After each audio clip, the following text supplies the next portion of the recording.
Hey everybody, welcome back. This is Miss Faye and this is my world. Today we're going to talk about soul ties and how to break them. Okay? Soul ties and how to break them. Now, before we get started, I want to say welcome. Welcome to all the new subscribers and welcome to all the new viewers. I really appreciate you being here. And I hope that I can say something in this message that can help someone. Okay? Let's dig into this. A soul tie. A soul tie is spiritual. It's a spiritual tie that happens when you connect with another person sexually. You exchange energies, you see? And many times can be difficult to break because you have actually bonded with another soul when you have sex with them. Now, I have a little excerpt. We're going to start with this and then we're going to talk about it. Okay? All right, here we go. Hey, did you know that when you're sleeping around with your boyfriend, your girlfriend, your fiance, your ex, any random person, you are forming a soul tie? Now, what is a soul tie? A soul tie is basically, just picture this, two pieces of cardboard, right? You put glue in the middle and you shut them together. What happens is that if you try to rip one of the pieces off, you will see remaining pieces of cardboard left.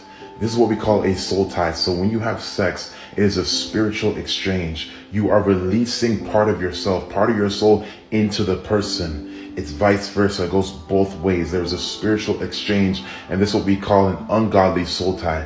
When you get married, you get a godly soul tie. But many people that have sex outside of marriage, all people receive not only a soul tie with the person, but a soul tie with demons. Many of you feel crazy. You're having crazy dreams of your exes. You're going to break that soul tie and forget about that person. Even if that relationship was horrible, they abused you, they cheated on you, they're still on your mind. And you think it's love when it's really lust. It is a soul tie and you need deliverance.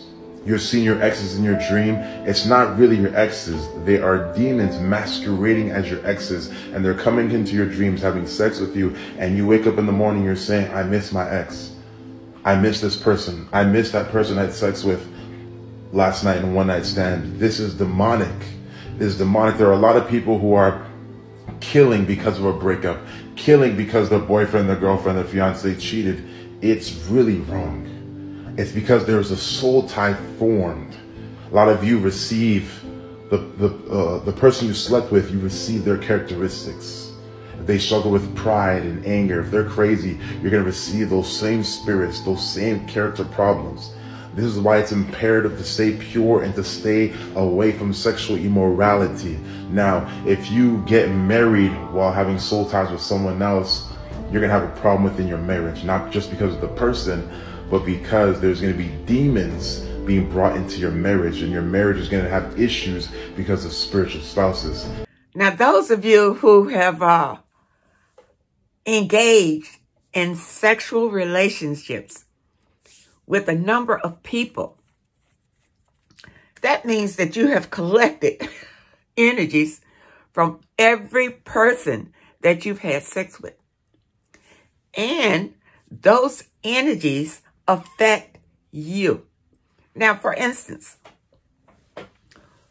if you see couples who have been together for a long time and they, after a while, they begin to look like each other and do things like each other because they're tied together.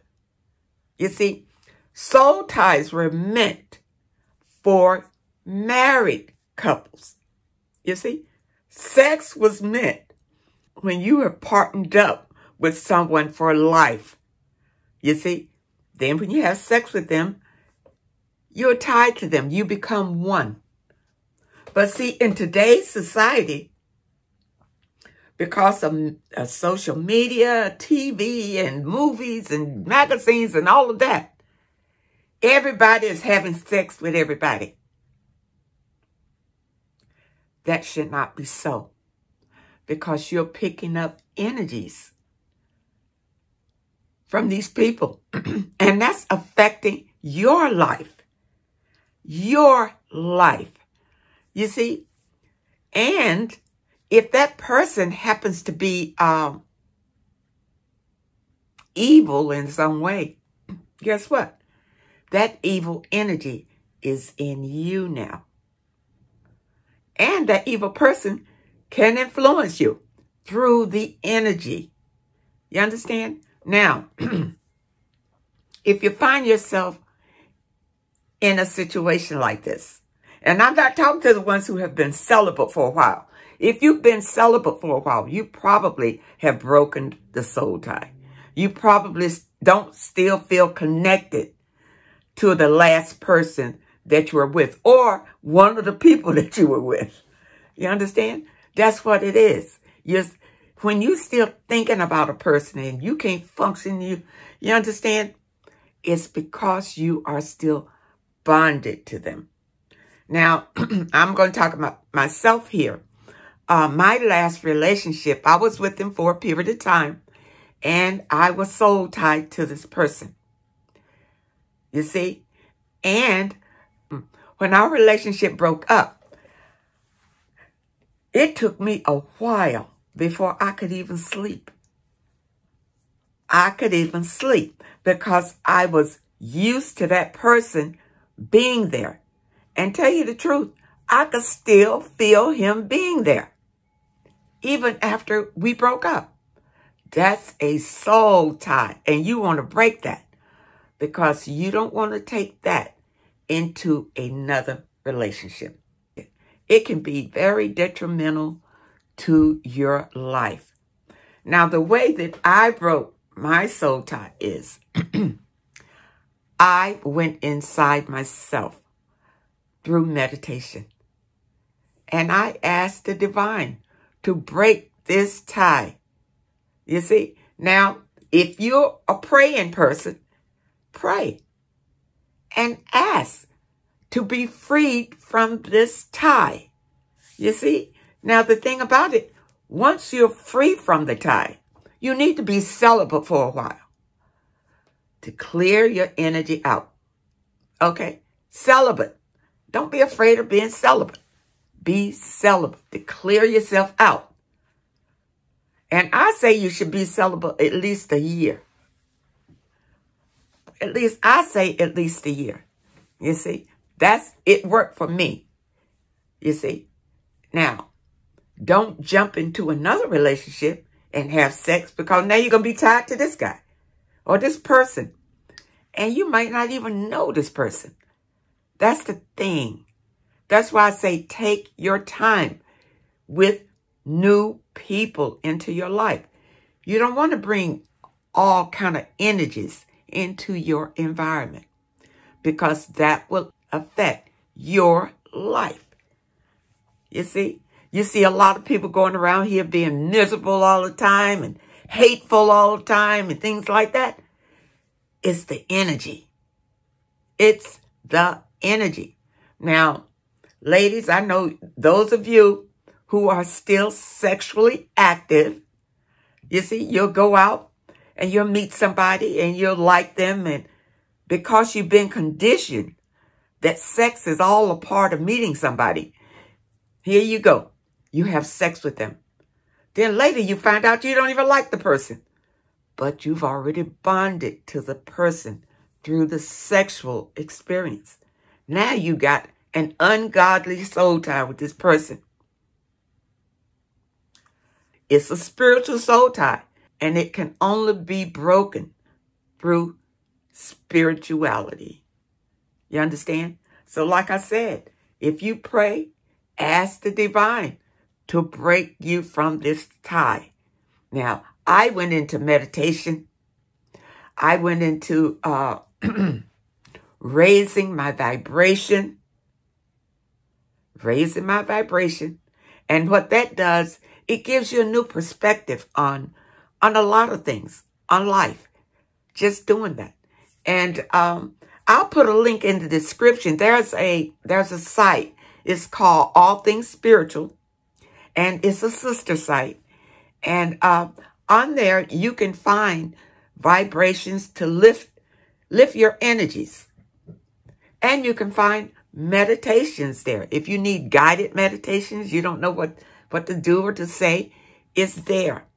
And also affirmations, positive affirmations. All of these things help me to break that soul tie.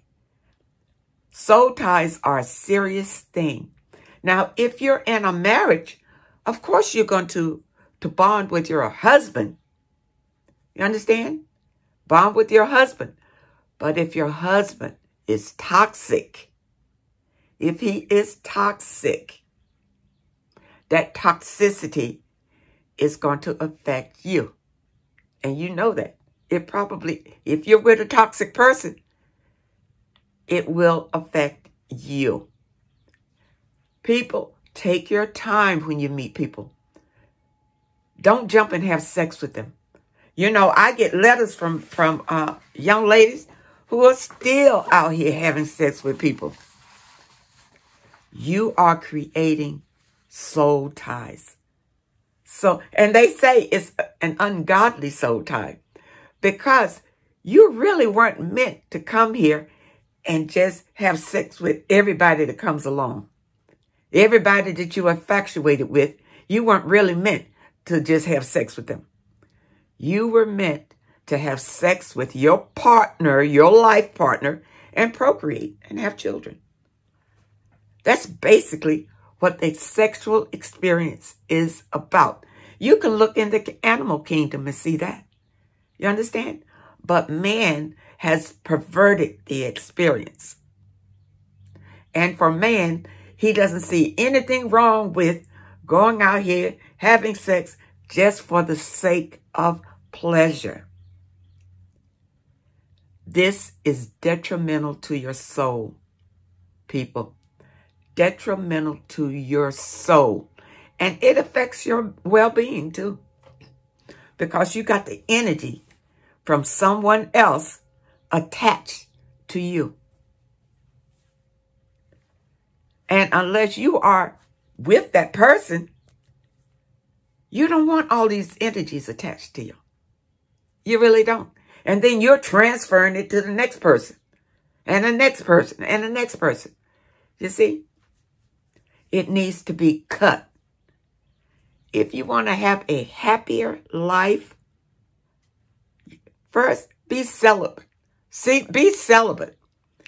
And seek to raise your vibration. Raise your vibration.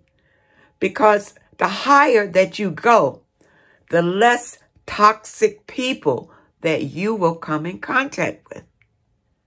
You understand? Because you'll be higher. You see, down here is a lot of low energy vibrations. You see, and when you're here, that's what you're going to meet. A lot of toxicity. So it's important that you go inside yourself and start loving yourself. And when you truly love yourself, you won't hop into bed with everybody. You won't do it. You won't feel the need to do it.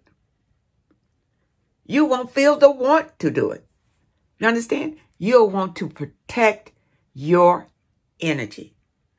You see, once you're in that place of freedom, you will want to protect it. And I'm going to tell you, that's how I broke my soul tie. I went into meditation and went into myself. And actually, it took me 2.5 years. It took me 2.5 years to break the soul tie. That's right. That's right. It's a journey. You got to work on yourself. And don't be afraid to do that. Now, whenever you break up from a person, if you have been in a sexual relationship with that person, remember, you are still soul tied to the person. And that soul tie needs to be broken before you take that energy into another relationship, because it will affect the new relationship. You see? And that's why it's so important for you to break a soul tie. And take your time. You know, I always say after a breakup, you should at least take a year just to air yourself out. And during that time, you're concentrating on breaking that tie with that last person. You don't want to drag that energy into your new relationship, because it would probably destroy the new one. You're bringing that baggage from that old relationship to the new relationship. You see, take your time with these things. There's no hurry. Take your time. And even if you meet somebody that you really care for, you don't have to have sex with them just because you care for them. Get to know them. Really get to know them. You see? And maybe somewhere down the line, you may decide that this is the person for you, and make sure that they decide the same thing before you even think about having sex with them. You understand? Because these sexual soul ties are serious. They are serious. Okay? Take care of yourself. You understand? But soul ties really can stop your spiritual growth. It can stop your spiritual growth, especially if you have attached yourself to a toxic person. Okay? Now, I hope you understand this message, and let me know in your comments what you think about this message. Okay. Now, we have a couple of letters here, and let's read a couple. Okay? All right. The first one is from a young lady, and she says, I found out through my ex-husband's sister some horrid details about his background that if I knew prior to saying I do, I would not have married him. And this letter is about getting remarried. Okay? He now wants to get remarried since all the horrid things about him are in the open. You see, now that his secrets are out, now he figures that he wants to marry you again. He was always a cheater during our marriage as well. And when caught each time, he promised he would not do it again. It happened over and over and over because a cheater is a cheater is a cheater. It's a mindset. It's a mind thing. And unless he decides that he doesn't want to do it anymore, then he won't. But for him to just tell you that he won't do it again, he's just telling you that to appease you. You understand? All right. I stayed through this marriage with our 5 children by him until the baby was grown and has been on my own since. Okay. We just never got along. Later, I divorced him, and it has been since 2014. I am 64, but now happily alone. Not to have to slave and take care of a man that always still wants to hang with his friends. I do not like cooking, cleaning after another human being, and sex is not a priority anymore. I hate cooking and doing my own laundry. He says he has changed, and he has. He has his own apartment and his retirement from the military. Okay, I guess he didn't have these things before. All right, maybe he was in the military when he was married to you. I don't know. You don't you don't really go into that. But I do want a companion. So now here's the thing. You want a companion, but thinking about remarrying a cheater, you would just be settling for the same thing you had before. People, if he's a cheater, he's always going to be a cheater.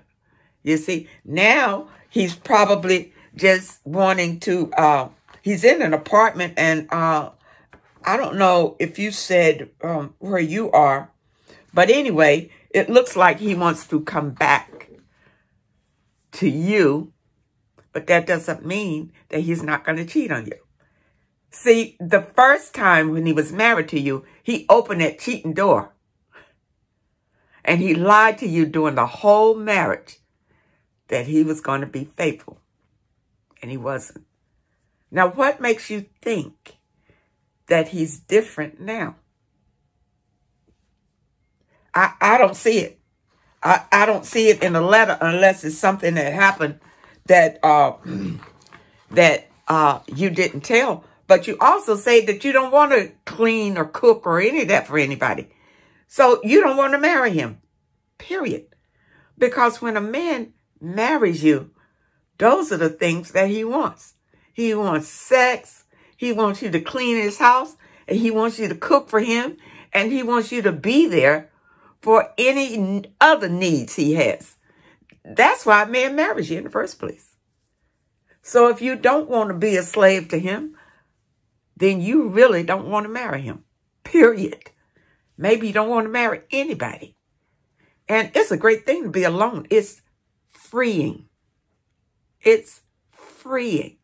But don't get me wrong now. I'm not against marriage, if that's what you want. But I'm just telling you what it is. What it is. You know, after the big party and the big reception. And I'm talking to women, you know, who are looking to get married. After the honeymoon and all of that. Now, the work comes. And the work comes for the women.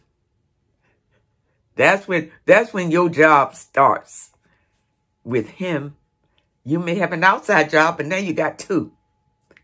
He's going to look for you to clean, cook, take care of him, give him sex when he wants it, you know. And if you have children, you got to bear those children, and you got to take care of them and raise them. Now, there are some men out here who will help you with these things. And notice I said help. I said will help you with these things. Because most men are looking at it like this is your responsibility as being the wife. You understand? So, yeah, they'll pitch in, but they're not going to take it over like, you know, like it's their responsibility. You see? And I don't blame you for not wanting to take care of a man anymore. Because I'm in that position. I have no desire to take care of a man again. I have no desire. So I understand that. And my advice to you is you should not remarry this man because he would take you right back into that cycle that like that first marriage. He has not changed. People don't change like that. He cheated on you the first time. He'll do the same thing again and probably worse. You never go back to a person who has hurt you. Never go back to them. Never go back to them. They'll do the same thing over and over again. You understand? So protect yourself. I hope that you understand this message. And that is a no. Okay. Now let's go to another letter. Okay. I've gotten some letters that ask me about the man paying for a date. All right. And I want to speak on this. It is the man's responsibility to pay for the date. You see, men have gotten away from this because many women are just offered to pay. Let's go Dutch. And now they look at that as a way out. Men are looking for the easy way out to get what they want. And because they don't know you and they call themselves just testing the waters, they don't want to pay. You see? But ladies, number one, if you go on a first date with a guy, and I'm going to say if you don't know the guy and he doesn't know you, you know, you met him, forbid you met him online and you go meet him for the first date. Okay. Number one is don't sit down and order lobster and all of that your first time with this man. You understand? Be very conservative because you don't know if this man is going to pay or not. That you're putting yourself in a hard place. You understand?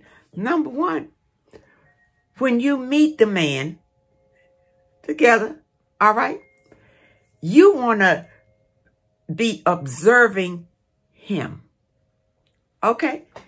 When you sit down to have a meal with him, if he says, order what you like, but then that's what he means. Order what you like. But if he sits down and he doesn't say that, if I were you, I would be extremely conservative in what I order. This is your first meeting, first date, and you don't know this person. You understand? So, if he pops up at the end and says something about Dutch, then if I were you, and this is a man that you think you might like and you might want to see him again, I would just tell him to his face, listen, I'm not in the habit of paying for dates. You understand? And just wait and see how he responds to that. If he responds in a negative way, just go on and pay for your portion. And hopefully you have your own ride home. Hopefully you do. And that's another thing on the first date. Don't go with him. You meet him. You understand? You have your own way home. Go on and pay for your little portion because you haven't ordered that much anyway. You understand? Keep it very conservative. You pay for yours, walk out, and don't ever see him again. But you've already told him to his face that you're not in the habit of paying for dates. Now, for those of you who would go right into your pocket and pay, if you decide to see this man again, you're going to be paying from that point on. It's never going to stop. You understand? Men do this to see if you are going to pay. You see? And once you get into that pattern, you're always going to be paying for something. Even if it blooms into a relationship, he's still going to want you to pay your part. You're paying for yourself to be with him, which is ridiculous. It's ridiculous. If a man desires you, then he will pay. You understand? And if he doesn't, you're with the wrong man. You need to flee from him and never speak to him again. Because apparently, he doesn't know how to date women. He hasn't learned that. And we women, we have to show them that we're not going to just take any kind of treatment. Women, you are valuable, extremely valuable. And don't allow men to just treat you like you're nothing. Treat you like you're nothing. You see, I did get a letter. I think I answered it on maybe through the email where this lady went on a date. And when the bill came, he said, your portion is whatever. And she wanted to know what to say to him. I was just looking right in his eye, and I would not whisper it to him either. I would say it out in plain English that anybody can hear who wanted to hear, that I'm not in the habit of paying for dates. And let him deal with that. Then you'll get to see what you're really dealing with. You understand? If he cuts a monkey, you know you don't want to be going to pay and leave him alone, period. Period. Men are just trying to groom you to be in the habit of paying for yourself when you're with them. They'll start off with a dinner. Whenever you go on trips, he asks you for your part. What's your money for the trip? You understand? Yeah. When you go shopping, you got to pay for your own stuff. He ain't going to buy you nothing. Things like that. And even if you decide to live together, he's going to give you your bills and he'll have whatever he's going to pay. You understand? You are like you are independent, but you're trying to be in a relationship. You're living like you're alone. He is not caring for you. He is not providing for you.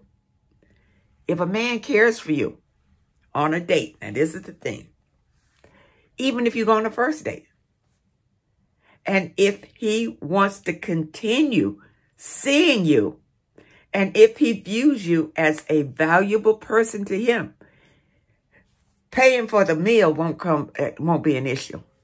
He'll just automatically pay for it because he wants, number one, he wants to impress you that he can take care of things. You understand? Now, there are some men out there who are just ignorant to these things because they've gotten away with it for so long. But let it stop with you. Let it stop right there. Let him know. No, I don't pay for dates. You understand? And then let him deal with that. And if he asks you why, you say because it's the man's responsibility to pay for dates, especially if you want to be with me. Like that. Stand your ground, ladies. Don't back down. You see? So you go on a first date with a man that you don't know, and he pulls some shenanigans like this.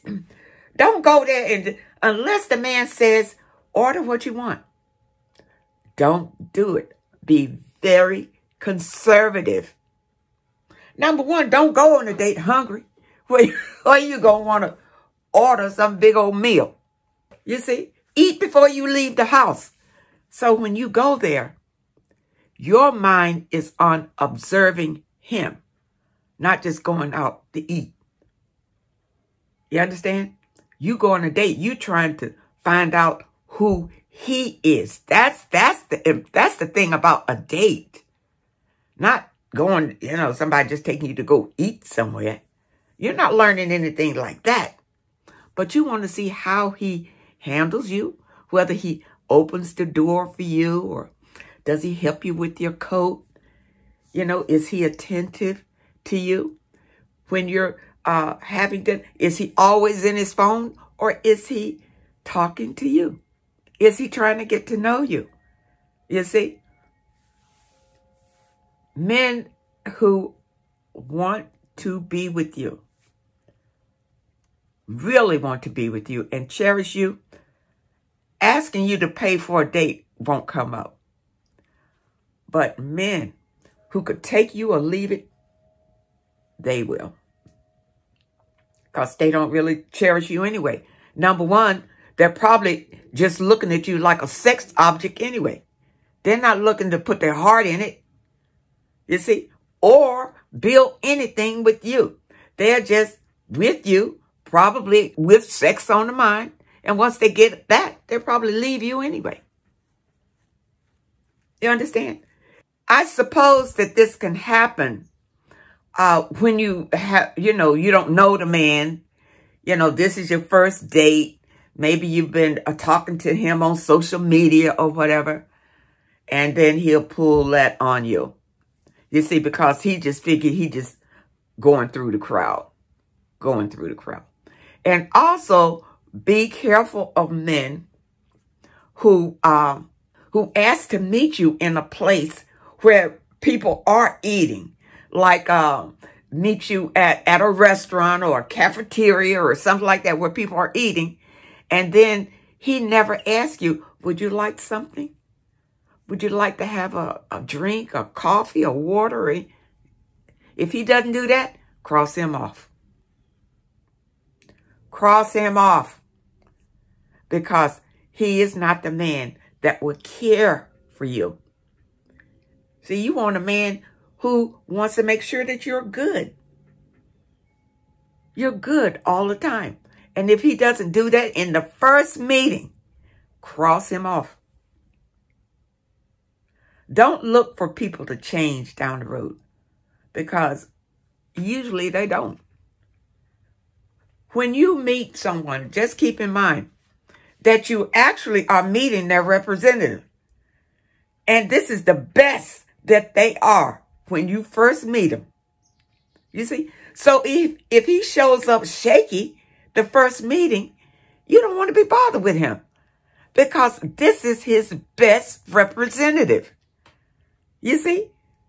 So if he shows up on the date, he don't want to pay, he looking like a slob or whatever, you don't want that. You don't want that. You want somebody who spends the time to look their best and to be their best, to impress you. Impress you. It's all about you. You understand? Don't go in. See, it's too many women out here that are desperate to find somebody, so they take anything that a man dishes out to them. You see? And they just think they can't do any better. You can.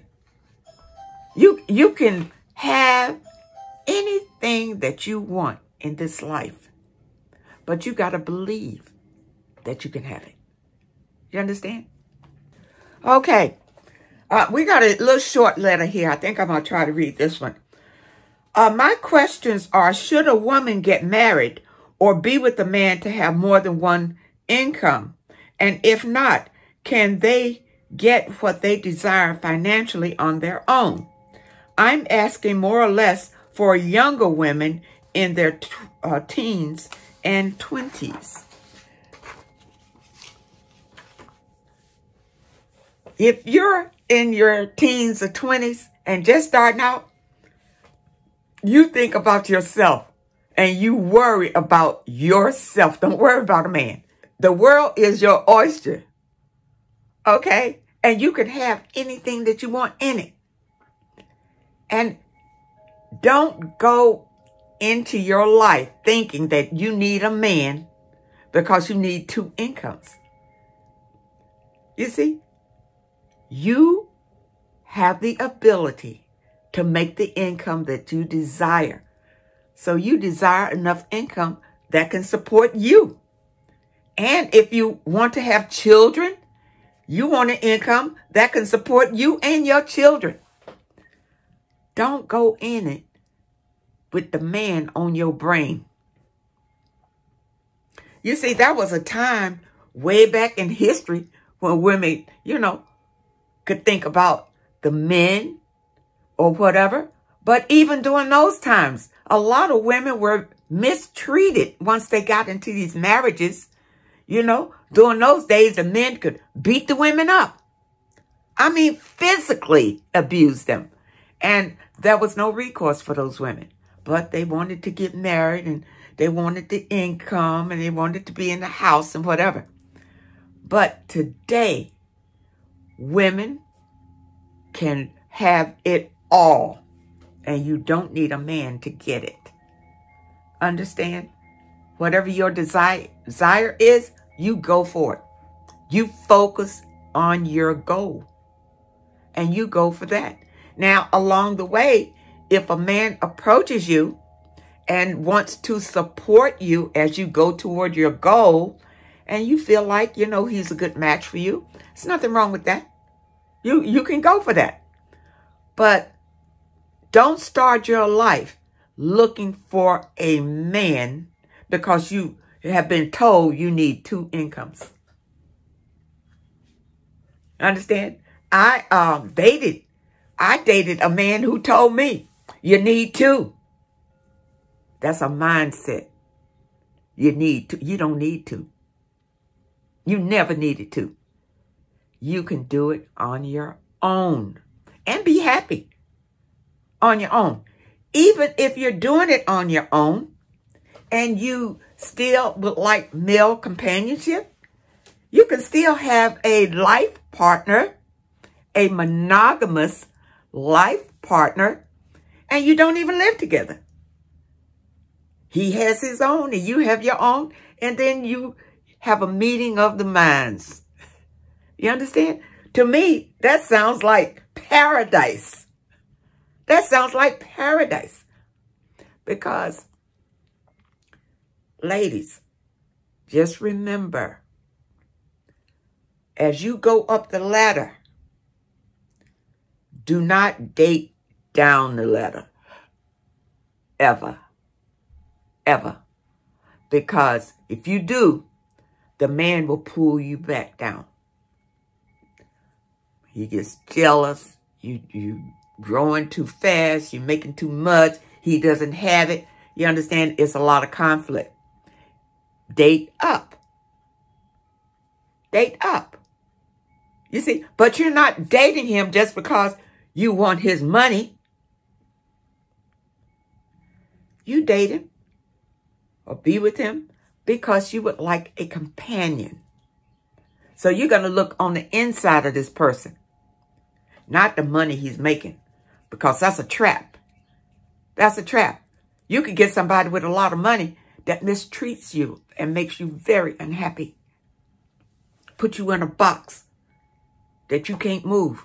You don't want that. You don't want that. That's why I say make it for yourself. Make it for yourself. And see, I know a lot of men, they get upset when I tell women that because they think it leaves them out. What it does, it makes them stand up and be real men. When you don't settle for them. You understand? They'll have to work to get you then. Because you're not freely just giving yourself to men. You're focusing on building yourself. You see? And that's loving yourself. That's what it is. And never stop that. And don't let anybody talk you out of that.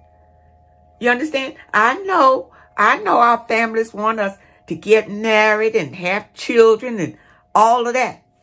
But I'm going to tell you something. You look at it. There are some happy marriages and happy families. But it's too many of them that are not. And too many women are miserable in these relationships. They're absolutely miserable. And you don't need to be like that. As you build your empire, you focus on you, not men. Don't look for them. Don't chase them. Don't call them. Don't do anything. You focus on you. Building your empire and building a happy life for yourself. You see? If a man comes along and, you don't understand, he's got more than you. He's always got to have more than you, the same or more, never less. And then you decide that this is a nice mate for you, and he decides the same thing after you've taken your time with him. You understand? That's a good thing. Then you all can go off and have as many incomes as you want. But see, the basic of that is loving yourself and taking your time with new people. Taking your time with new people. Now, ladies, there's a lot of men out here who would pretend they have things they don't.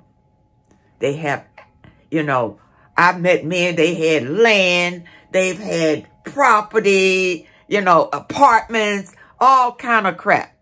Come to find out they don't have any of those things. That's why you need to take your time to get to know these people before you get involved with them.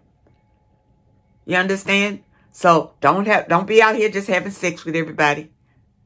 That's why we talked about the soul tie before. Don't do that. Work on yourself. So I hope that that answered your question about having a man so you can have more than one income. It's not necessary. You don't need a man for that. You can make your own income. And this is from a girl, as you said, in her teens and 20s. You're just starting out. And don't be discouraged because, you don't have a college degree, or, you didn't finish school or anything like that. Listen, you can still have what you want in this life. You can still have it. All you need to do is believe. Believe in yourself and follow your passion. Because a lot of times, and most times, that's where your fortune is, in your passion. Whatever it is. You understand? And, we come here with something that we really enjoy doing. And if it's something that can help others, you can make money at it. You can support your family on your passion. You understand? So I hope that this helps. Now, I think I'm going to end it here. And those of you who have questions and you'd like for me to answer your question, here it is. Here's the link. Send your questions to MissFaye'sWorld@hotmail.com. MissFaye'sWorld@hotmail.com. And I will either answer your letter by email, or I will read it and answer it on the air if I think that the answer can help the collective. So I wish you all well, and I really hope that this message helped someone. And I thank you for those comments. Just keep them coming. I really enjoy reading them. And thank you for those that leave a donation. I appreciate it so much. So I wish you all happiness and goodwill, and I hope to see you next time.